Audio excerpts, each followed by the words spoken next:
દોસ્તો, વાર્તા સાંભળીને તમારા હોશ ઉડી જશે। પોતાની વહુને ટોણા મારવામાં તારાજીને ખૂબ મજા આવતી હતી। તેઓ પોતાની વેવાણને કહેવા લાગ્યા, શું ખવડાવીને મોટી કરી હતી તમે આને?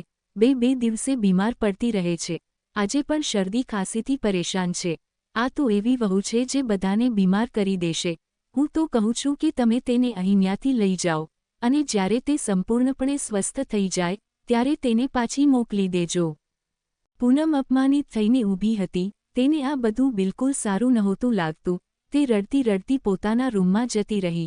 આગળ તેની માએ શું જવાબ આપ્યો કે તેની સાસુએ શું કહ્યું તેણે કંઈ ના સાંભળ્યું, પરંતુ તેનું મન ખૂબ જ વ્યથિત હતું। બીજી બાજુ તારાજીને ખૂબ મજા આવી રહી હતી। તેમને લાગતું હતું કે આજે સાસુ બન્યા પછી તેઓના માત્ર વહુ પર હુકમ ચલાવી શકે છે, બલકે વહુની માને પણ કડવી વાતો સંભળાવી શકે છે। ગર્વથી તેમનું માથું ઊંચું થઈ ગયું હતું। પૂનમ બીમાર હતી તેથી રૂમમાં પડી રહી હતી, તો તેઓ જાતે જ ઊભા થઈને સાંજના ચા નાસ્તાની તૈયારી કરવા લાગ્યા। વહુ માટે તેમણે ચા નહોતી બનાવી, એટલામાં જ દરવાજાની ઘંટડી વાગી। તેમને લાગ્યું કે તેમનો દીકરો અનિલ ઓફિસેથી ઘરે આવ્યો હશે। તેઓ વિચારવા લાગ્યા કે અનિલને પણ સાથે સાથે ચાર વાત સંભળાવી દઉં કે તારી પત્ની તો હંમેશા બીમાર જ રહે છે, તારા લગ્ન પછી પણ મારે જ ઘરના કામ કરવા પડે છે।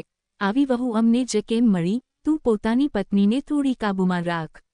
તેઓ પોતાના વિચારો પર હસતા હસતા દરવાજો ખોલવા ગયા, પછી તેમણે ગંભીર ચહેરો બનાવ્યો, જાણે કામ કરીને ખૂબ થાકી ગયા હોય। દરવાજો ખોલ્યો તો તેમને મોટો ઝાટકો લાગ્યો, કારણ કે સામે અનિલ નહીં પણ તેમની દીકરી કાવેરી પોતાની બંને દીકરીઓ સાથે ઊભી હતી। કાવેરીને જોઈને તારાજી વિચારમાં પડી ગયા। આશ્ચર્યથી બોલ્યા, અરે બેટા, તું અહીં અચાનક કેવી રીતે? તો કાવેરી દરવાજે જ ધ્રુસકે ને ધ્રુસકે રડવા લાગી અને માને ભેટીને બોલી, મમ્મી, મારી સાસુએ મને સાસરીમાંથી કાઢી મૂકી છે અને તેમણે મારી કોઈ ભૂલ પણ નથી જણાવી।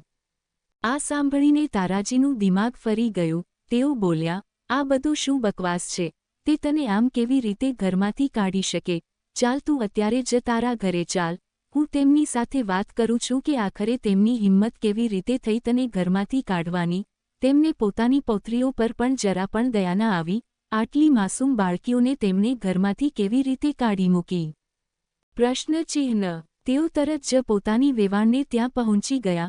ત્યાં તેમણે જોયું કે તેમની વેવાણ ઓસરીમાં બેસીને આરામથી ચા અને ભજીયાનો આનંદ માણી રહી હતી। તારાજી ગુસ્સામાં દરવાજો ખોલીને અંદર ઘૂસી ગયા અને બોલ્યા, આ શું છે વેવાણજી? હું તો તમને ખૂબ સમજદાર સમજતી હતી, તમે મારી પુત્રીને ઘરમાંથી કેમ કાઢી મૂકી? પ્રશ્નચિહ્ન। સરિતાજી હસતા હસતા બોલ્યા, અરે તમે આટલા જલ્દી અહીં શું કરવા આવ્યા? તમારી પુત્રી બીમાર છે, તેનો ઈલાજ કરાવો। તારાજી આશ્ચર્યથી બોલ્યા, બીમાર છે? શું થયું છે મારી દીકરીને? તો કાવેરી આશ્ચર્યથી બોલી, મમ્મીજી, હું બીમાર છું એટલે તમે મને ઘરમાંથી કાઢી મૂકી। શું બીમાર વહુ માટે સાસરીમાં કોઈ જગ્યા નથી હોતી? શું વહુઓ ફક્ત કામ કરવાનું મશીન જ હોય છે કે જ્યાં સુધી તે કામ કરી શકે ત્યાં સુધી સાસરીમાં રહે અને બીમાર પડે તો તેને પિયરમાં મોકલી દેવામાં આવે? એટલું કહીને તેણે બંને બાળકીઓને ઘરની અંદર જવા માટે કહ્યું। પછી તારાજી પોતાની વેવાણ તરફ જોઈને બોલ્યા, મને તમારી પાસેથી આવી અપેક્ષા નહોતી। પછી પોતાની દીકરીને પૂછવા લાગ્યા, શું થયું છે તને? તો કાવેરી બોલી, મમ્મી, મારા ગર્ભાશયમાં કંઈક પ્રોબ્લેમ છે, ડોક્ટરે ઓપરેશન કરવાનું કહ્યું છે। આ સાંભળીને તારાજીના હાથ પગ ફૂલી ગયા। ત્યારે સરિતાજી ચાનો ઘૂંટડો મારતા બોલ્યા, જો તારાજી, તમે પોતાની ડિટેક્ટિવ પુત્રીને અહીંથી લઈ જાઓ અને જ્યાં સુધી આ સાવ ઠીક ના થાય ત્યાં સુધી તેને અહીં પાછા આવવાની જરૂર નથી। તેનું ઓપરેશન થશે તો તેનું અને તેની બાળકીઓનું કામ કોણ કરશે? હું તો બિલકુલ પણ નહીં કરું। આ સાંભળીને તારાજી આશ્ચર્યથી બોલ્યા, મુશ્કેલ સમયમાં કોઈ આવું કરે છે શું? કાલે વૃદ્ધાવસ્થામાં જ્યારે તમને સેવાની જરૂર પડશે તો શું મારી પુત્રી તમારું ધ્યાન નહીં રાખે? હવે આવા સમયે જ્યારે મારી પુત્રીને તમારી જરૂર છે તો તમે તેને આવી રીતે અપમાનિત કરીને ઘરમાંથી કાઢી મૂકી અને તેને કંઈ જણાવ્યું પણ નહીં। કેવા ખરાબ પરિવારમાં મેં પોતાની પુત્રીનો સંબંધ કરાવી દીધો। જમાઈ ક્યાં છે? તમે તેમને બોલાવો, મારે તેમની સાથે વાત કરવી છે। એટલામાં અંદરથી રોહન બહાર આવ્યો અને બોલ્યો, મમ્મીજી, તમે આટલો હોબાળો કેમ કરો છો? આજુબાજુના લોકો શું કહેશે? રોહનને જોઈને તારાજીની આંખોમાં ચમક આવી ગઈ અને તેઓ બોલ્યા, જમાઈ આ બધું શું છે? તમે તો મારી પુત્રીને કેટલો પ્રેમ કરો છો, તો પછી આ બધું શું થઈ રહ્યું છે? પ્રશ્નચિહ્ન. તો રોહન બોલ્યો, હું કંઈ નહીં કરી શકું મમ્મીજી, કારણ કે ઘરમાં તો મારી માનું જ ચાલે છે, અને તેમનો ફેંસલો જ મારા માટે આખરી ફેંસલો હોય છે. એમ તો તમે પણ તો દિવસ રાત પોતાની વહુને ટોણા મારતા રહો છો કે કેવી બીમાર વહુ મળી ગઈ મને. પ્રશ્નચિહ્ન. શું તમે તેને વારંવાર ધમકી નથી આપતા કે તું પોતાના પિયરમાં જતી રહે, અને ત્યાંથી સ્વસ્થ થઈને જ પાછી આવજે? તો જો તમે આવું કરી શકો, તો મારી માએ પણ આવો જ નિર્ણય લીધો છે. એમાં ખોટું શું છે? જે વાત તમારા માટે સાચી છે, તે મારી મા માટે ખોટી કેવી રીતે હોઈ શકે? પ્રશ્નચિહ્ન. આ સાંભળીને તો તારાજી ચૂપ થઈ ગયા. તેઓ સ્તબ્ધ થઈને બોલ્યા, તમને આ બધું કોણે કહ્યું? ક્યાંક વહુએ તો ફોન નથી કર્યો ને? પ્રશ્નચિહ્ન. સરિતાજી હસતા હસતા બોલ્યા, કદાચ તમે ભૂલી રહ્યા છો કે તમારા મહોલ્લામાં મારી એક બહેનપણી પણ રહે છે, અને તેની પાસેથી મને બધી વાતોની જાણ થતી રહે છે. હવે તમારા ઘરમાં આ બધું ચાલી રહ્યું છે, તો મેં વિચાર્યું કે હું પણ પોતાના ઘરના નિયમો થોડા બદલું, કારણ કે તમારા નિયમો અપનાવીશ તો તમે આંગળી નહીં ચીંધી શકો. હું તો તમારા રસ્તે ચાલવાની કોશિશ કરી રહી હતી, તો મને લાગ્યું હતું કે તમને આમાં કંઈ ખોટું નહીં લાગે. આ સાંભળીને તો તારાજી એકદમ ચૂપ થઈ ગયા. તેમની આંખોમાં આંસુ આવી ગયા. તેઓ બોલ્યા, એનો મતલબ મારી ભૂલોના કારણે તમે મારી દીકરીને અપમાનિત કરશો. મારી દીકરીની શું ભૂલ છે આમાં? માનું છું કે હું પોતાની વહુ સાથે ખોટું કરી રહી હતી, પરંતુ તમે તો કમસે કમ પોતાની વહુ સાથે ખોટું ના કરો.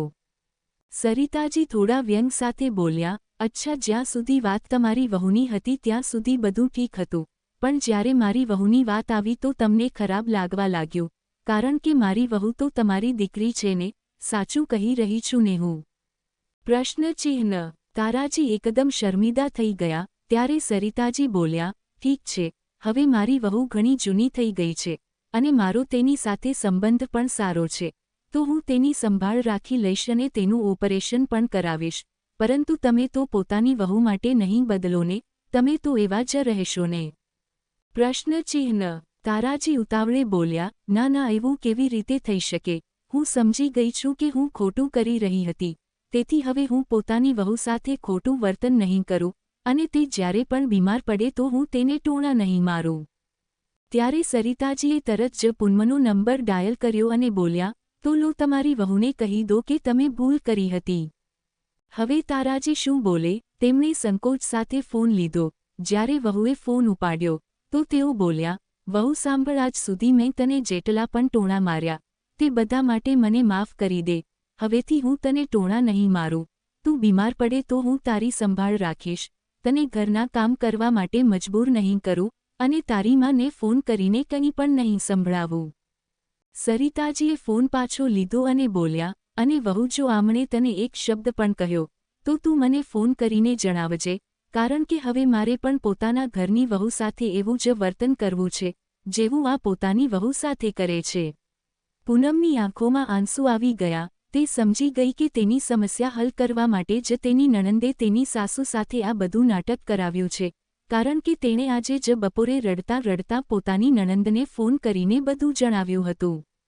જ્યારે તારાજી ત્યાંથી પોતાના ઘરે જવા નીકળ્યા, તો પાછળથી કાવેરી, તેના સાસુ અને તેનો પતિ ખડખડાટ હસી પડ્યા, કારણ કે તેમની યોજનાને કારણે તારાજીને પોતાની ભૂલનો અહેસાસ થયો અને તેઓ સાચા માર્ગે આવી ગયા. મિત્રો, ક્યારેક ક્યારેક વાંકા માણસને સાચા માર્ગે લાવવા માટે વાંકો રસ્તો પણ અપનાવવો પડે છે, અને બીમારીમાં આપવામાં આવેલો સ્નેહ અને સહારો દવા કરતાં પણ વધુ અસર કરે છે. મુશ્કેલ સમયમાં કરેલી દેખભાળ જ સંબંધોની સાચી ઓળખ હોય છે, કારણ કે બીમાર વ્યક્તિને સૌથી વધુ જરૂર પોતાનાપણા અને ધૈર્યની હોય છે. જે સમયસર સાથ આપીને સેવા કરે છે, તે જ સાચા પોતાના કહેવાય.